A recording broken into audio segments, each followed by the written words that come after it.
Welcome to the podcast series, Small Business Survival Conversations. Through our weekly conversations, we hope to provide you with strategies and insights, knowledge and expertise to enlighten you as you work to build and grow your business. Here are your hosts, Anna Steinfest and Dr. Michael Troyer. Hello, everyone. Welcome back to Small Business Survival Conversations. I'm Michael Troyer, and I'm here with my colleague, Anna Steinfest. Good morning, Anna. Hello, everyone. Today we have a guest in our little studio, Jessie Leonard, who is the Director of Established Business Program and Services at the Women Business Development Center. Jessie has more than 20 years of experience as a diversity practitioner, and she's committed to using her passion to implement strategies that improve diversity, equity, and inclusion to create access and opportunities for women entrepreneurs. Welcome, Jessie. Can you talk about the Women Business Development Center? Anna, first of all, thank both you and Michael for offering me this opportunity to just have a general conversation with you. I'm very passionate about diversity and inclusion, specifically, and I'm not ashamed of this, but specifically in Wisconsin and helping to bring Wisconsin on board and doing what I can where I live, work, and play. So, where I raise my family, I want my children to have options, right? If they leave Wisconsin, it's not because there's not opportunities, but because they see a better fit somewhere else, right? And so that's what I strive to do. I think people often get confused about what DE&I is about and diversity, equity, and inclusion, and then what is supplier diversity. So I started working in diversity as a professional and then moved into supplier diversity. And totally two different areas of focus, but both are really dedicated to inclusion of minority and women-owned businesses, right? One from a standpoint of employment, and two from a standpoint of business, right? And so my work journey has led me here. I got here through a different, unique way. I started in the insurance industry about 20 some odd years there, and then I moved into the nonprofit working for America's Black Holocaust Museum, which was one of the best experiences ever in my career life, right? And then from there, I went into corporate America, doing the diversity in the supplier diversity. Then I became an independent consultant in 2013, which allowed me to take what I learned in corporate America about the communication and people's understanding of what supplier diversity is and is not, right? And so there's two lenses, if you will. One, diverse suppliers will say things like, they won't let me in, they won't let me in. Well, that's not true, right? And then two, internal stakeholders will say, we can't find them, right? And so that's not true, right? Absolutely. So neither of those was two true statements, right? And so as an independent consultant, I started focusing my energy on helping diverse suppliers, whether it's women or minorities or veterans, really understand, how to engage corporate America. Right? What are they looking for from a supplier, right? What do you need to come to the table with? How do you tell your story? Because nobody can tell your story better than you, but you need to put it in a succinct manner, right? And then on the other end, working with corporate America, corporate clients saying, hey, this is the business proposition, not philanthropic, not a feel-good thing, not a charitable thing, but this is really about business. It's about developing an economy and having an economy and making sure that you still have customers to buy your products and their services, right? Because that's what it's all about, creating options for where you're going to purchase your supplies and goods from, right? Who's going to provide those for you? And we need to start in our own backyard. I mean, we all know the globalization of who we are as a world right now, right? But we still need to be able to support our own backyards, our own economies, right? And that's from a local, a regional, a national, and then a global perspective, right? I mean, typically the funnel has been inverted to global, national, regional, and then local. Well, I'm saying flip that, right? Because as long as we have strong economies where we live, work, and play and grow our families up, we provide viable opportunities for our corporate clients, for us as business owners, for our families, for our neighbors, for the counties and cities that we live in, to have funds to make sure that, all of those infrastructure things are in place to support that we have clean, healthy environments, right? And so my consulting business then led me to the Women Business Development Center, right? I've known this organization from a standpoint of supporting the organization from a corporate standpoint, and really recognizing, the value that the Women Business Development Center brings. And, we call it, the acronym is the WBDC. This organization is headquartered in Chicago, Illinois. We're about 38, 39 years old. We're part of the Women Business Enterprise National Council, which has 14 regional partner organizations. And we are probably the largest of the 14 regional partner organizations because we cover 9 states. And when I talk about those 9 states, those 9 states are, and then I'm going to see if I'm really, really good, right? And so Illinois, where we're headquartered, Wisconsin, Minnesota, Kansas, Missouri, North Dakota, South Dakota, Nebraska, and Iowa. Man, I'm great. Yes. Took me a long time to learn that, but it's ingrained in me. So, I mean, and that's just how large we are, right? And so the Women Business Development Center is a 501c3 organization to strengthen participation and impact on the economy nationally, recognized leader in the field of women economic development. Okay, the WBDC provides programs that service to support and accelerate women business owners and strengthen the impact of women on the economy by creating jobs, fueling economic growth, and building strong communities. And I really like the mission and the purpose of the organization, and I like their footprint, right? And so the overall mission is to support and accelerate business development and growth, targeting women and servicing all diverse business owners in order to strengthen their participation in and impact on the economy, right? Again, we're headquartered in Chicago, Illinois, but in an effort to grow, and this is how I found my position with the WBDC, is they decided to expand from Minnesota and Illinois, and added 3 additional major markets, right? One being Kansas, the other being Missouri,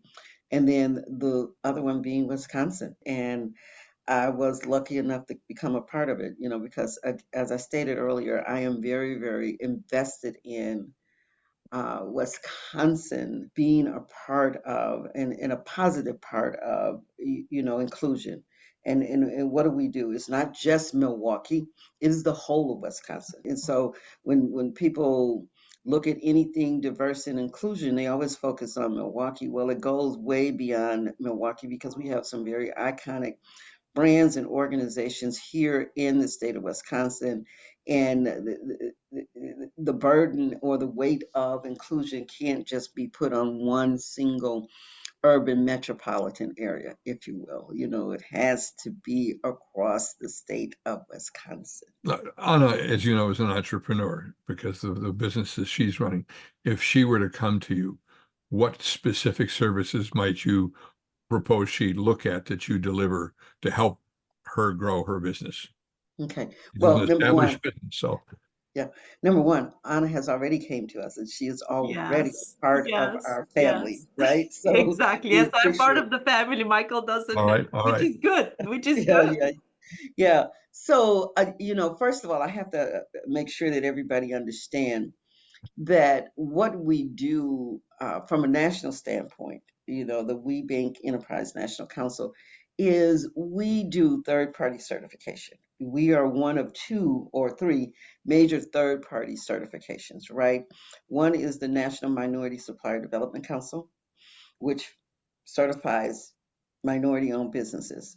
2 is the Women Business Enterprise National Council, and 3, I believe, is the National Association of Veteran-Owned Businesses, the VOBA.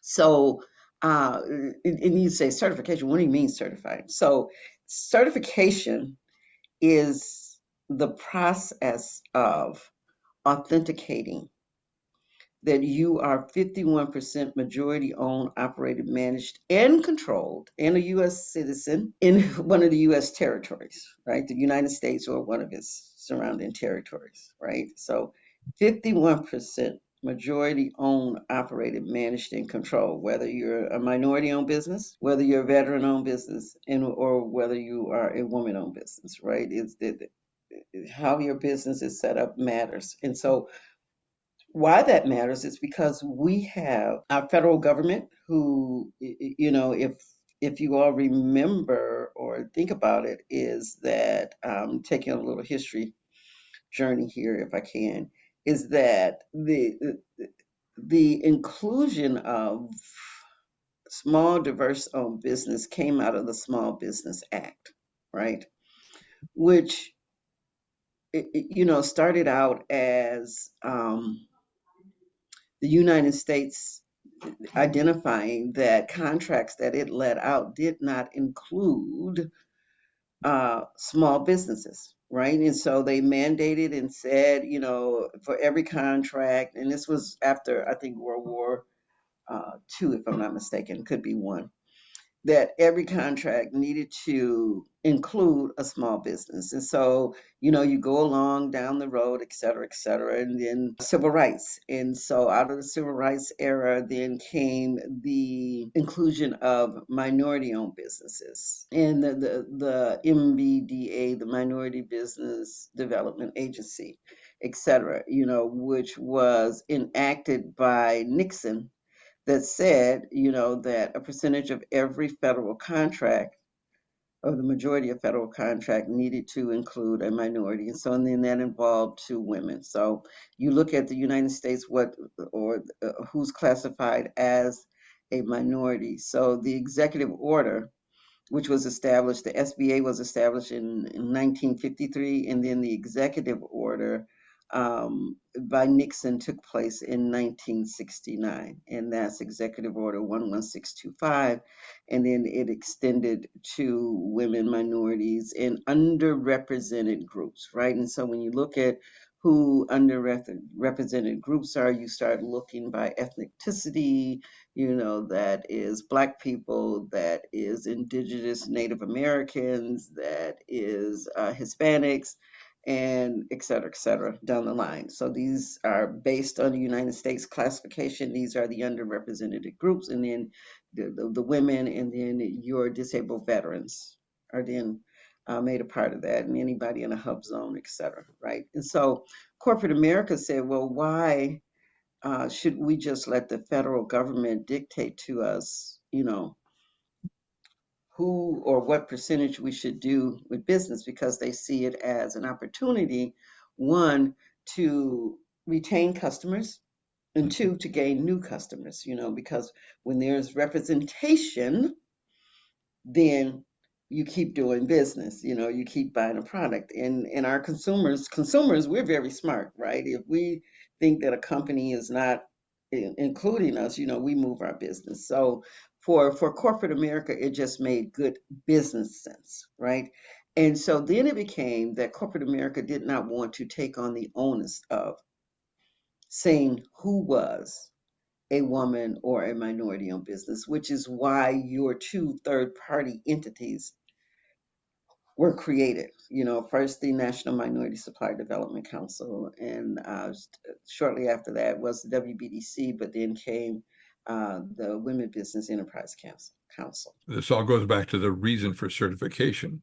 That is the reason for certification. I know it was a journey. But yes. The reason I'm saying that is I want our listeners in New Zealand and Australia and Germany and the Philippines, et cetera, to think about in their countries.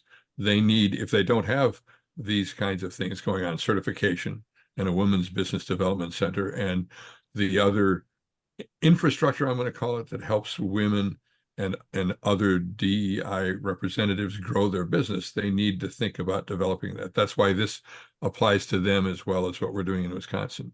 Well, that was an accurate statement, Michael, but here's the interesting thing. So what we developed here in the United States as inclusion of diverse-owned businesses became global, right? Okay. And so there are global efforts in different countries that says, based on the indigenous representation of underrepresented groups, that say, these are the criterias and here are these underrepresented groups. So women are universal. Let's just get that out of the way, right? But there are different aspects of underutilized or underrepresented groups in every country. And so the globalization of certification then applies to what is represented in each of those countries, just so that you are aware of this. So that is very, very timely, right? And so, by Anna getting certified through us as a woman-owned business, then she becomes a part of our 2,500 regional certified women-owned businesses that then have access to over 100 companies. Actually, it's 100 plus companies throughout our regional footprint, Fortune 100, 500 companies to do business with, who will look at our database and source for women-owned businesses that offer the kind of services that Anna may offer, and then reach out to them or either ask them to be included in a RFP or an RFQ, or invite them in to do a pitch or whatever that things. We help our women-owned businesses or women-owned clients get prepared to do a pitch, to talk about their business, right? We offer succession planning for our women-owned businesses. We offer resources in terms of marketing for our women-owned businesses. And as far as financing goes or access to capital, we do offer programs for women-owned business in our 9-state region.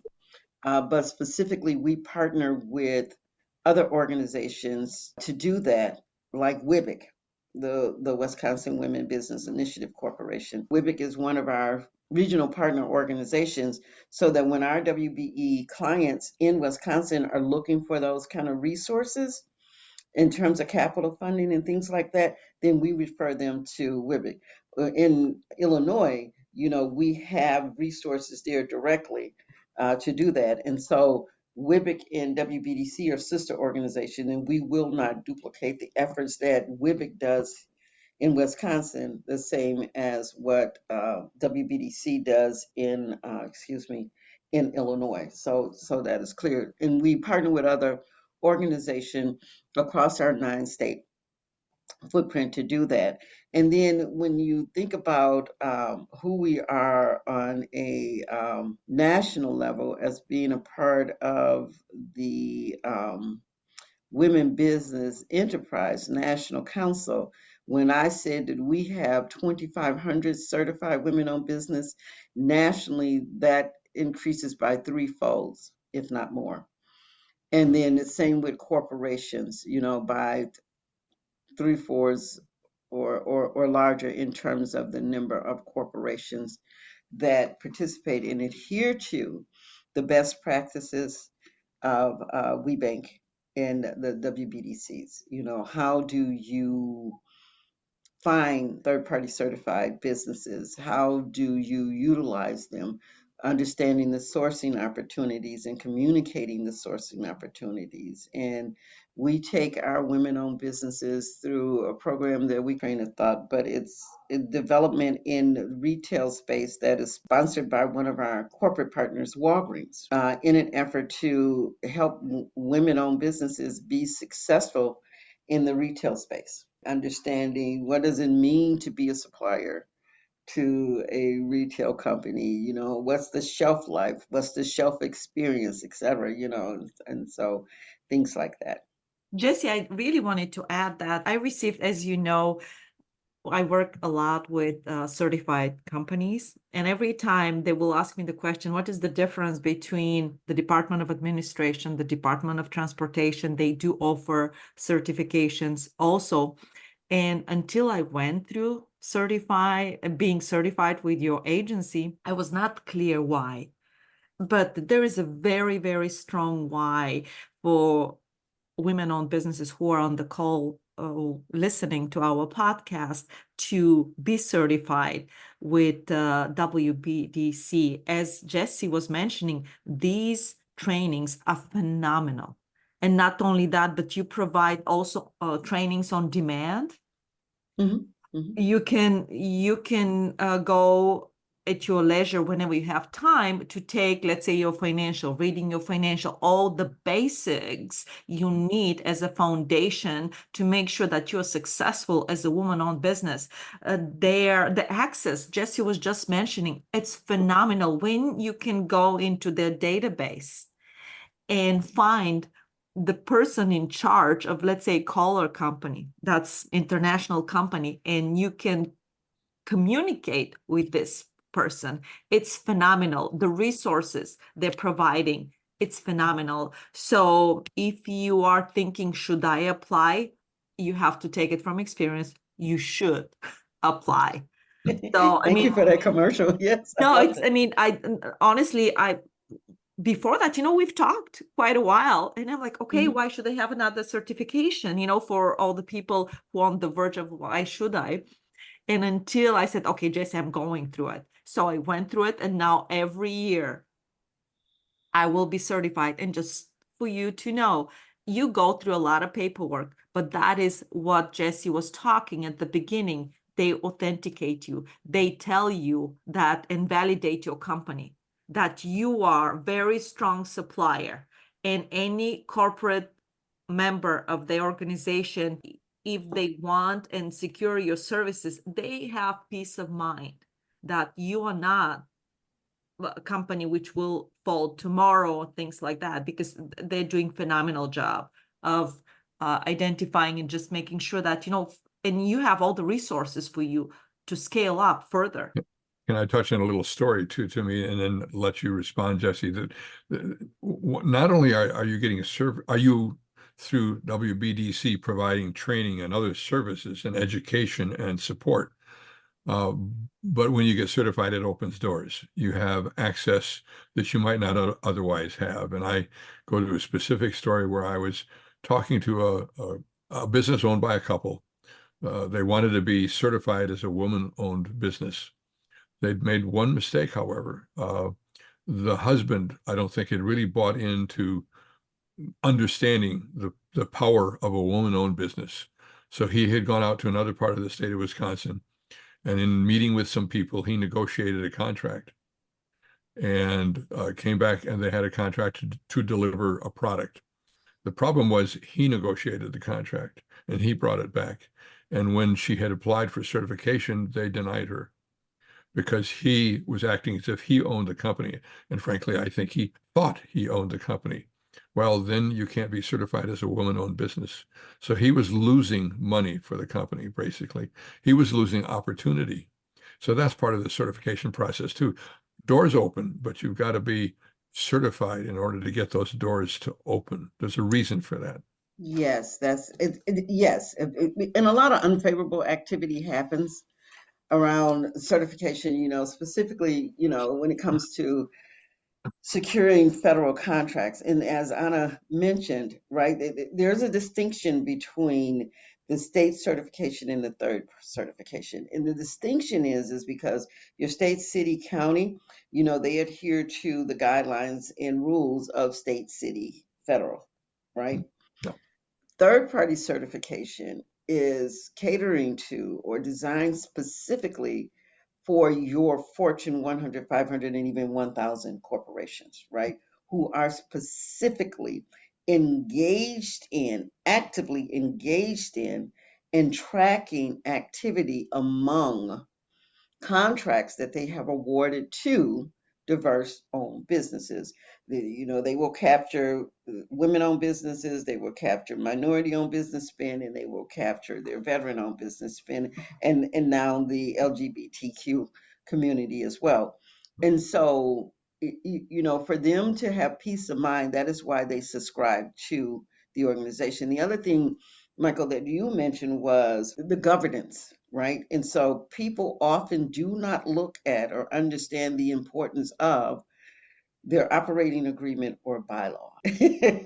Yes. So, yes, you got to make sure that that is really aligned with who is operating, managing, and controlling the business. So it's important. And we look at things like that, right? Specifically, and we've become a trusted entity for those corporations, who don't do set aside, but who actively seek out diverse inclusion, right? I mean, if as bad as COVID was for us, COVID did some good for us as a country too, because it just uncovered that we didn't necessarily have the resources to meet the demand in our own backyard, right? And so we start now focusing on, how do we create a balance, right? Because we were outsourcing,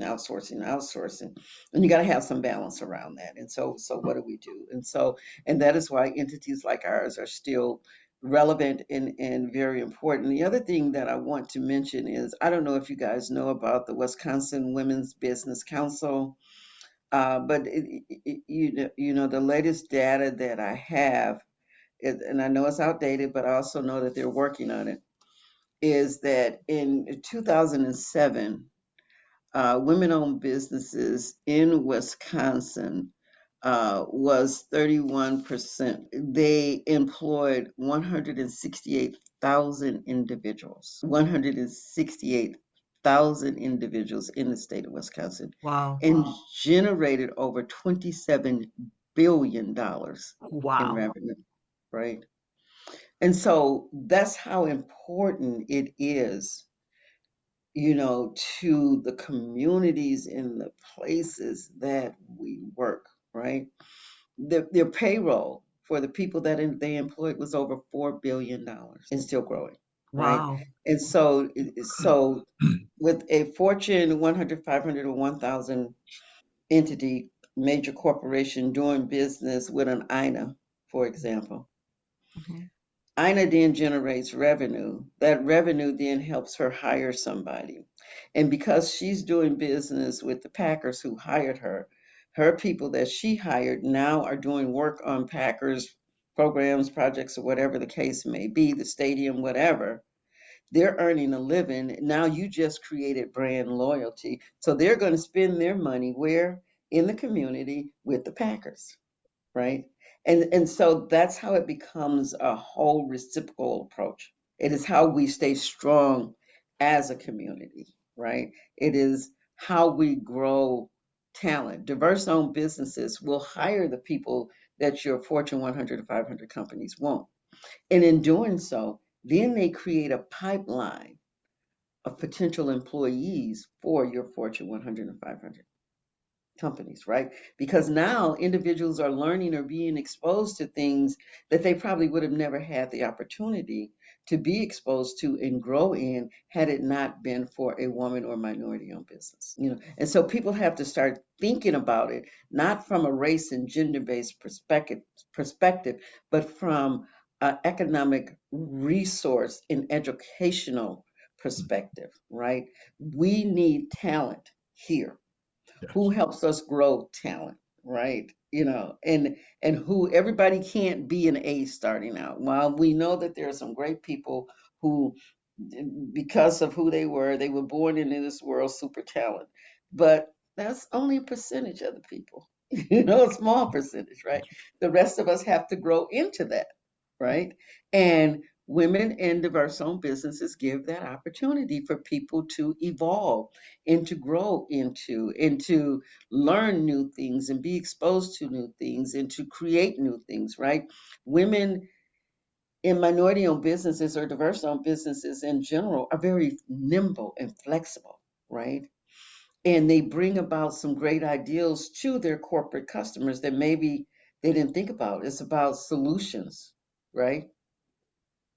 And you need to have those kind of resources at your fingertip, right? And what better way to do that to engage diverse-owned businesses, whether it's a woman, whether it's a minority, or what have you. The talent is there. The other thing that being certified also, it never gets you the business. Let's be clear about that. You still have to show up. You got to prove that you can do what your mouth said you can do. Number one, right? Yes, yes. That you are a viable business. You have to understand your industry and how the trends and things that are happening in your industry and how they may be impacting your particular customer or targeted customer, right? And you got to come up with a solution, a viable solution, that meets your customers in terms of cost, in terms of innovation, in terms of delivery and turnaround, right? You still, just because you're a woman or a minority owned business does not mean that you do not deliver the best that you can do. Absolutely.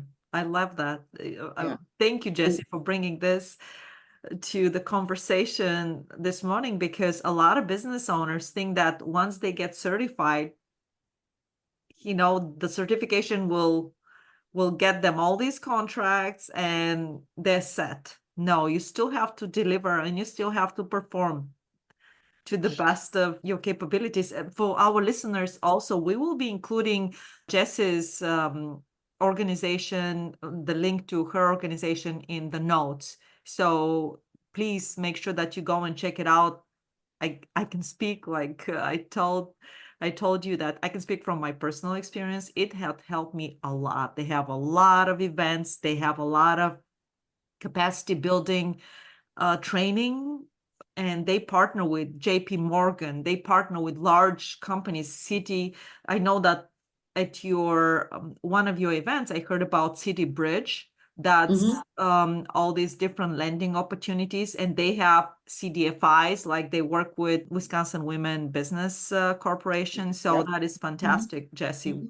Exactly what you're bringing. We're also partnering with Harrington Bank, who's doing a program called Soulpreneur, and then CIBC Bank as well. Here, they're both in Illinois and Wisconsin, and they're doing a scale up program virtually, and some in-person sessions. So, and I think the other thing that's important that people just, a lot of small businesses struggle with this, and it's true because I struggled with it as a small business myself, is that it's so hard to work in the business and on the business, right? Because you're working in the business to deliver what you said you're going to do. Working on the business is growing the business. And how do you grow the business, right? To where you can hire more employees, right? And you can be more adaptable to your customer needs and things like that, right? And so we kind of help with that balance, right? One of the things that a lot of businesses, and it doesn't matter, diverse owned or none, struggle with is how to find new customers, right?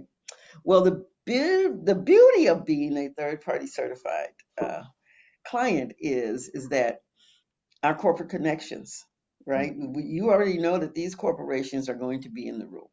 They are in the room to meet and engage you, to look for new suppliers. So you don't have to do so much guerrilla marketing as you show up at one of our events and you're going to meet potentially 100 targeted customers in the room. And then the other thing is the B2B opportunity, business to business, right? And so we all need to support each other, right? Because just like corporations are looking for your skills and talents and products and or services, your colleagues are also looking for it, and they can make some of the best customers to help you scale up to one day to be able to meet the needs of a potential Fortune 100 or 500 company, right? And so networking, networking, networking, networking, networking. right? A lot of wisdom, Jessie. And for our listeners, I want you to re-listen, especially portions of this conversation. Jessie is just fabulous, giving you all these diamonds. Re-listen, take notes, and re-listen again, and then do it. Act on it. Get certified. Make sure that, you think about not only B2B, more like a corporation, thinking about large corporation, think about B2B peer groups. Exactly what Jessie was saying. Fabulous. Thank you, Jessie. Can I throw out one more thought, and you guys check me on this?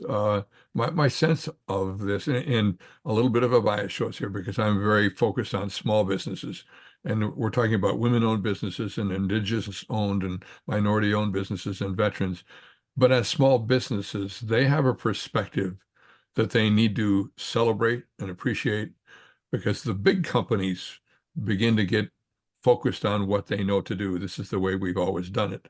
The power of that small business, particularly coming from the DEI perspective, is that you see the world from a different perspective, and that gives you a creative insight often that you need to grab and use. It's how you differentiate your business.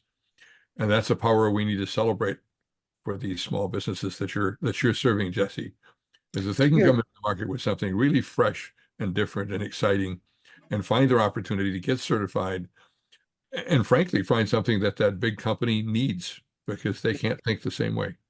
Yeah, exactly. And you have to remember, Michael, is not every small business needs to get a third-party certification, right? The key to this is understanding who your target customers are. Right.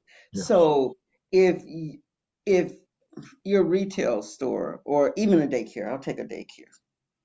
So most daycares are going to target me as a parent, right? They're not going to target corporations because a lot of corporations don't have in-house daycares. So therefore, they don't need to get a certification. They need to target me. Consumer Jane Doe with 2 little children. I need to get some daycare services because I need to get to work, right? So again, we are so interconnected as a city, a state, a county, as a region, nationally and globally, right? And we need to understand that we are more interconnected than not, right? And it's all about creating the balance that allow us all a win-win solution, right? It's not us against them or them against us. It's what makes sense for everybody. And how do we carve that up? Thank you, Jessie, for joining us today. We really, really appreciate it. Anytime. And remember, we are right here in the backyard. If anybody has any questions about the certification, they can go to the WBDC.org website. They can reach out to me at 414-395-4564 or my email, jleonard@wbdc.org as well. I will, I do one-on-one consultations. I do workshops on the certification. We do all kind of workshops on how to prepare for a pitch, right? We do a number of workshops on how to engage corporate America, right? We do a number of workshops on how to leverage the certification. I got the certification, now what, right? Well, what am I supposed to do with it now? So we try very, very hard, and I think we do a good job at this, in developing programs that really meet the demands of not only our corporate partners, but also our WBE clients, right? Because everybody that's engaged with the WBDC is there for a reason, and that is to grow economic strength, to grow viable options for meeting the demands across this nation and globally as well. So thank you all. Thank you. Thank you so much, Jessie. You've been listening to the Small Business Survival Conversation podcast. Make sure to like, rate, and review the show. And don't forget to join us next week for another episode. In the meantime, hook up with us on our Facebook group at Small Business Survival Tools and Tips. Till next time, thank you for listening.